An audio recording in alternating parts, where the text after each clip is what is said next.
ñi nga xamante ni tey jii dañuy dund Saint-Valentin bi. dégg naa waykat bi ne mooy bis bi ñu jagleel ñi bëggante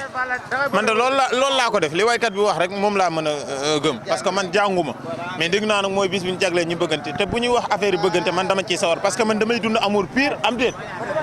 lu leer billaahi wallaahi. Saint-Valentin bëggee rek ak sa borom kër waaw ndax ki nga bëgg ko moom amoo leen loo koy fayee loolu ngeen bëggee yéen ñaar rek. wax dëgg yàlla man moom maa ngi bëggee sama sëriñ bi dëgg yàlla macha allah laaw la cet di ko sant di ko gërëm di bëggee ak moom rek ci Saint-Valentin bi ak duru Saint-Valentin wax dëgg yàlla macha allah. Saint-Valentin waaw comme ça ñaar du nekk quoi waaw ñaar di nekk daal waaw de Saint-Valentin bi tey nag dañ ko war a yàqati nice. Valentin mooy li ma la wax rek waaw Saint-Valentin mooy maam ñaar nit nekk rek. Saint-Valentin bi tey dañ ko war a yàqatee waaw mooy loolu waaw maa ngi koy fête nice maa ngi koy fête. Saint-Valentin moom soo ma ci laajee dama ciy sawar a tontu parce que dama ci marqué lu bari ci sama vie ci Saint-Valentin. Saint-Valentin daa doon loo xamante ni dama cee dund naa ci lu neex dund naa ci lu naqari moo tax bu ma déggee ku naan Saint-Valentin neexut man daf may jaaxaloo parce que Saint-Valentin chaque jour dafa doon sama bis anniversaire doon bis bi nga xamante ni sama gel ci la ma njëkk a indil cadeau. kon Saint-Valentin man du ma ko fàtte waxal Pape mu génn yaa ngi dégg kon Saint-Valentin ñu ngi ñaan ñëpp feete ko tey moom wax dëgg yàlla defal naa cadeau spécial boo xam ne pour sama soxna la oo ma sax soxna gel laay wax mais dafa doon loo xamante ni daf ma cee defal ba bis bi ñëwee du ma ko fàtteeti kon maa ngi woo Baye Fall yëpp nan teral seen gel yi ci bis bi teral seen soxna yi ci bis bi man loolu laa leen di ñaan. Saint-Valentin de nun mag ñi de danoo sëy ba jeex rek nun sëy den ba jeex rek bëgg xale yi sëy ba jeex rek bëgganteeg seen i jëkkër rek dégg seen ndigal waaw loolu daal lan xam ci Saint-Valentin góorgóorlu déggal seen i goro déggal seen i jëkkër déggal seen i njëkke waaw bu ko defee rek sëy bi daal di neex ah. ba xam yaa ñu feetoo Saint-Valentin bi wala. ba tey. waaw ba xam yaa koy feetoo ba tey waaw. waaw maa ngi ciy feetu ba tey kay. waaw. wax dëgg yàlla loolu de moom xanaa muñ rek muñ daal laa ci xam man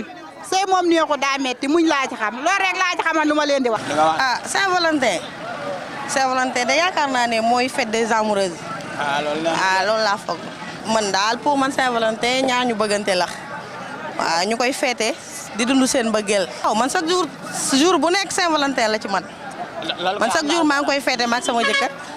bis bu nekk Saint-Valentin la ci man. ku ci yor sa jëkkër daal nga toppatoo ko waaw ci feet yi def sa yu baax yaa ma gën a xam préparé ko def sa reer yu saf décoré sa nekk def bëggal sa jëkkër daal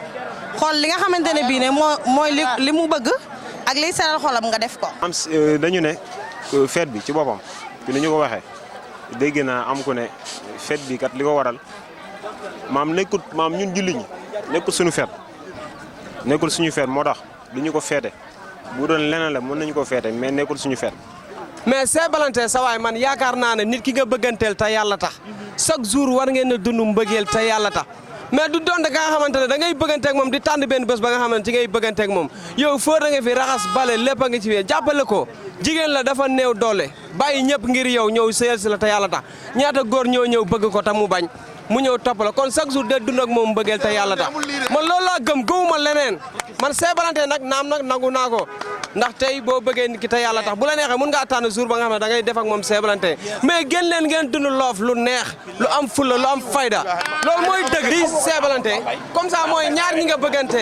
ñi bëggante te yàlla tax xam nga boo bëgganteeg nit ki te yàlla tax kon presque yéen a ngi dund Saint-Valentin mais nag gars yi dañoo tànn bés ba nga xamante ne dañ koo jagleel ñaar ñi bëggante te yàlla tax